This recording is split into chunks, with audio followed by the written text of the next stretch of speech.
আউযুবিল্লাহি মিনাশ শাইতানির রাজিম বিসমিল্লাহির রহমানির রহিম আসসালাতু ওয়াসসালামু আলাইকা রাসূলিল কারীম আম্মা বাদ আলহামদুলিল্লাহি রাব্বিল আলামিন।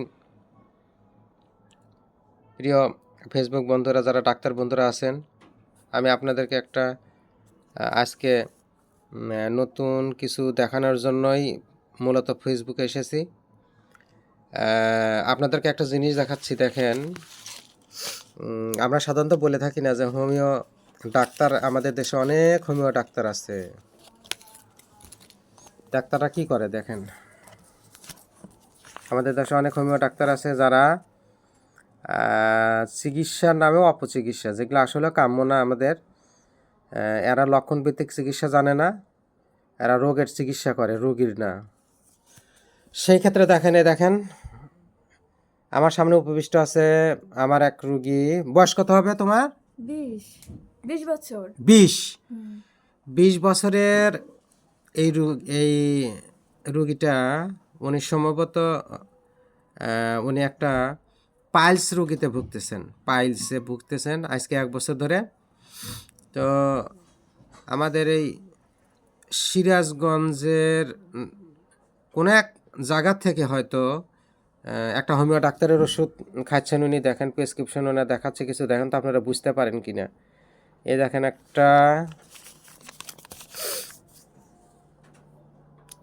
একটা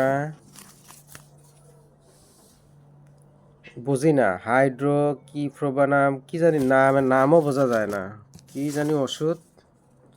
তারপরে দেখেন ট্রিপো মাই মাদার না কি জানি, আসলে বোঝাও যায় না। আমার মনে হয় সম্ভবত বড়ি দিছে না মাদার নিচে, ট্যাবলেট আকারে খাইতে হয়, ট্যাবলেট দিছিল না? এগুলা বড়ি, বুনবুনি, বুনবুনি যে দেখেন, এই যে বুনবুনি, এই বুনবুনিগুলা একটা দুইটা না 1 বছর ধরে রুগীটাকে এইভাবে দেখেন কি দিছে, সালফার সম্ভবত 30, তারপর একটু আর বোঝা যায় না।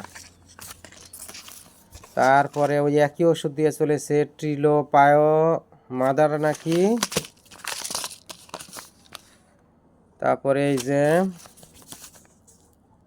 হাইড্রা অ্যাসিড নাকি, বুঝি না ওষুধের নামও বুঝি না ঠিক মতো। আমরা হোমিও ডাক্তার, আমরা বুঝতেছি না এটা কি কি। তারপরে টিলাপি, এটাও বোঝা যায় না। তারপরে হাইড্রো, ঘুরে ফিরে একই ওষুধ।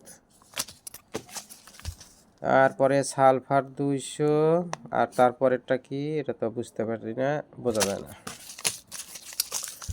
তারপরে কি আবার সালফার 200, মানে এভাবে সালফার 230 আর কি কি ওষুধ যেন চলতেছে। আসলে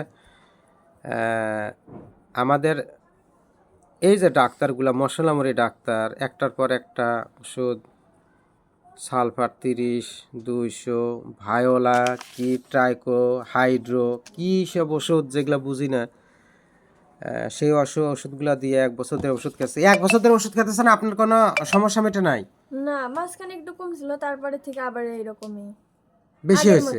আর এগুলা যাইতেছে না? না, আর যাইতেছে না। রোগীর নিজের মুখে শুনতেছেন যে রোগীর এই সমস্যাগুলো আর যাচ্ছে না 1 বছর ধরে। প্রাথমিক অবস্থায় আমি যতটুকু ওনার কাছে শুনেছি যে সালফার 200 দেওয়ার কারণে হালকা একটু কমছিল। তারপরে থেকে সালফার চলছে, আর অন্যান্য মেডিসিন চলছে, আমি যেগুলো আপনাদেরকে দেখালাম এগুলা চলছে, যার কারণে আর এই রোগগুলা যাচ্ছে না। তো স্বভাবতই উনি আসছেন আমার কাছে অনেক শোনার পরে। তো রোগীর আমি কি তথ্য পাইলাম দেখাই আপনাদের একটু।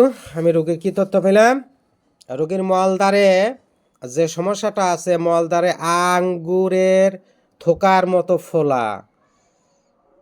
স্বভাবতই এই একটা লক্ষণ আমাদেরকে নির্দেশ করে অ্যালোসক্রেটিনা।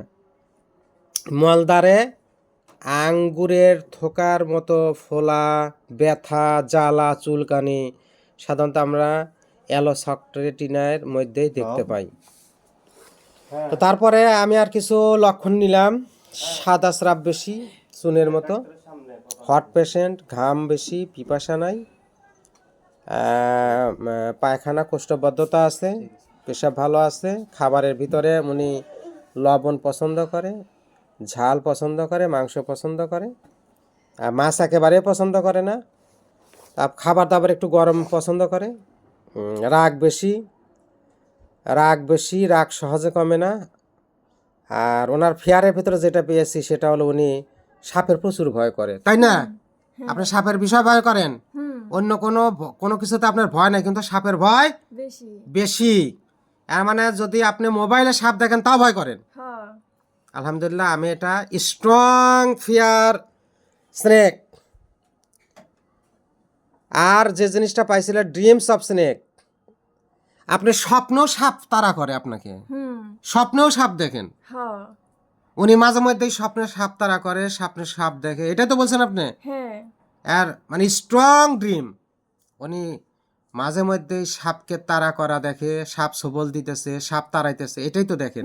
কামড় দিতে সো কামড় দেয়।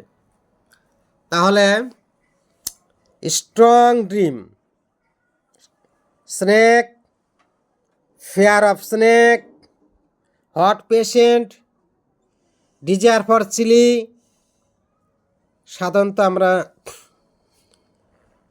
কয়েকটা লক্ষণের উপরে আমরা ল্যাক ক্যানকে নির্দেশ করতে পারি। ল্যাক ক্যানের চরিত্রগত লক্ষণ অনেকগুলো আছে। আমি ওনার জন্য ওষুধ নির্বাচন করলাম অ্যালোসক্রেটিনা। সেকেন্ড প্রেসক্রিপশন হিসাবে আমি ল্যাক ক্যান রেখে দিলাম। আপাতত আমি এলোই ওনাকে সাজেস্ট করতেছি। আমি ওনার জন্য ওষুধ নির্বাচন করলাম অ্যালোসক্রেটিনা,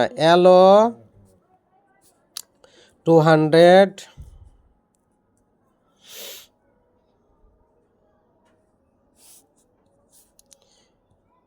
PTRS।